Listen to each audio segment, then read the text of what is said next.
On February 22nd, 2020, Deontay Wilder was defeated by Tyson Fury, which resulted in Wilder losing his WBC heavyweight championship title.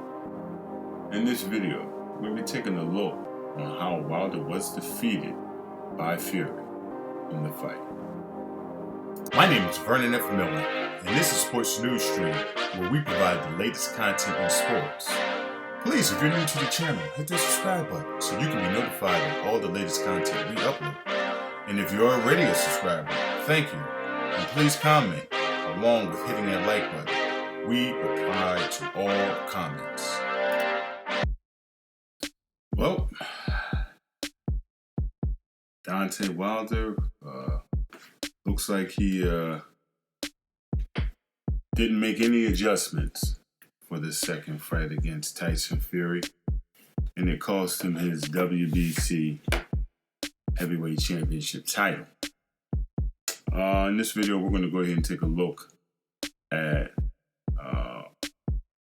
what Tyson Fury did to Deontay Wilder and what Deontay Wilder didn't do to Tyson Fury. From the very beginning, from round one, it looked like Deontay Wilder just wasn't ready for the adjustment Tyson Fury brought into the ring. From the very beginning, Tyson Fury pressed the attack. He pressed the offense. He was the aggressor. And Deontay Wilder didn't adjust at all. Now, I can go ahead and say, okay, first round, all right, this is something new. This is something that we probably wasn't prepared for. This is something that we definitely didn't see from Tyson Fury the last fight and from other fight footages. So you give the first round a pass. Tyson Fury seen something the first fight, maybe the 11th and 12th round of the first fight, where he seen Deontay Wilder couldn't handle the forward progress, so he decided to build upon that the third fight. Wilder looked uncomfortable, looked like he couldn't handle the pressure, looked somewhat surprised by that, and you know, Wilder's answer to that first round was somewhat, pawing the jab at Fury, trying to stop the momentum, obviously to set up the big right hand that Fury definitely was aware of. Second round, Wilder came out jabbing to the body, which wasn't a bad idea.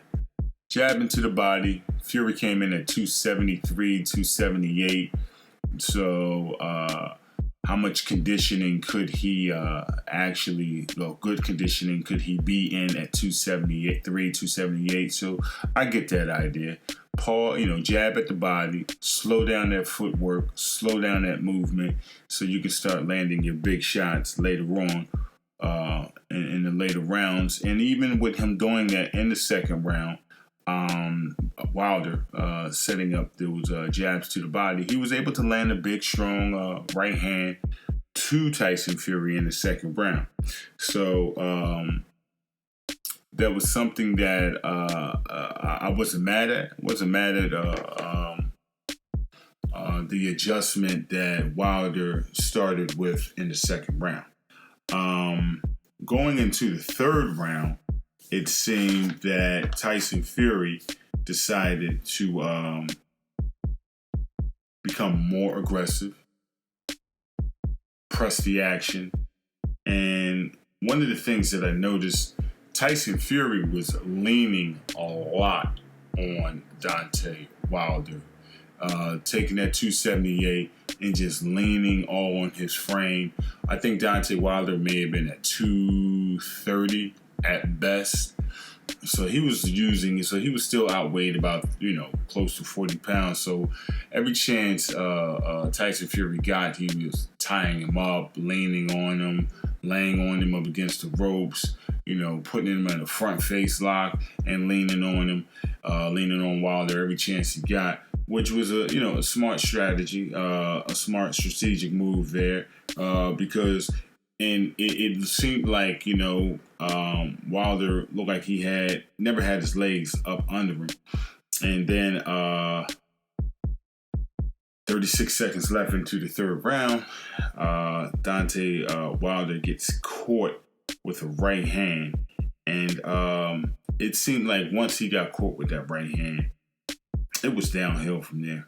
That might have been at the point where the ear injury came in at, or the broken jaw came in at. But Deontay Wilder was never the same after that. He gets up off the mat, he survives the round, and then it's just survive mode after that. Fourth round wasn't no better. Fifth round wasn't no better. As a matter of fact, in the fifth round, he goes down for a second time to a body shot. And it seemed like, from there, Wilder was just lethargic. He looked like he was in survivor mode, just fighting off of instincts, just to keep Fury off of him.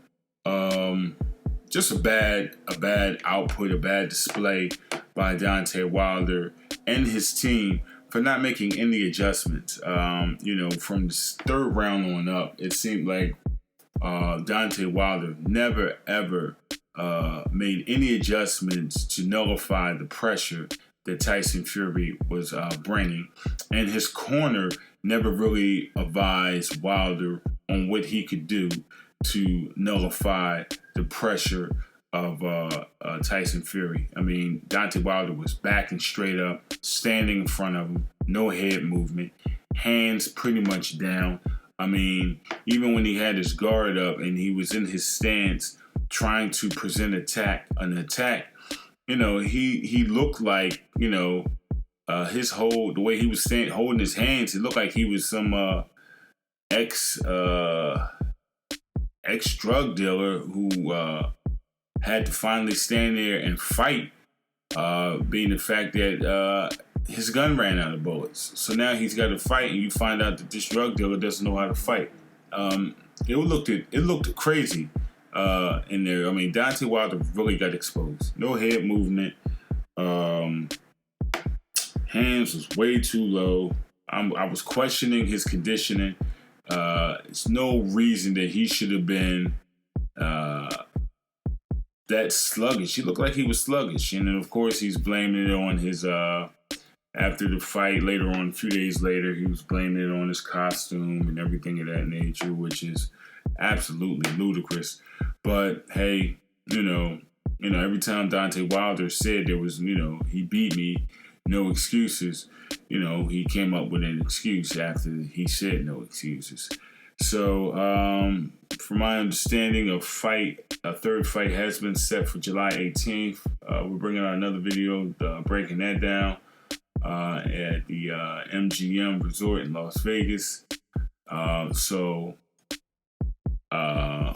Plus Deontay Wilder fired his trainer. So there's a lot going on with Wilder in this situation. Just a bad output for Wilder. A bad output. And he's definitely going to have to bring something different to the table in less than, let's see, this is March, so April, May, June, July. He's got about 4 months to present a whole new strategy at the age of 35. I don't see it. Now, don't get me wrong, I picked Wilder to win. I picked Wilder to win by knockout. I thought Fury wasn't going to be able to outrun Deontay Wilder's right hand, but he fooled everybody. He ran straight to the right hand, which nullified the right hand, and Deontay Wilder had nothing. He had no plan B. No plan B. And now he's supposed to scrap everything he's been known to do. Scrap everything that's got him to this point, except obviously the right hand. And now has to be taught how to box in 4 months. I don't see it. I don't see it at all. Well, with that being said, this is our opinion of how Deontay Wilder was defeated by Tyson Fury. Let me know what you think in the comments. Again, the third fight has been set for July 18th, 2020 at the MGM Resort in Las Vegas. Do you think Deontay Wilder has a chance? Do you think he'll get the belt back? Or is Deontay Wilder's career finished? Leave a comment in the comment section.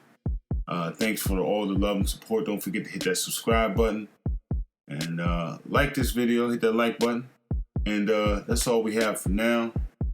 We're moving on to the next one.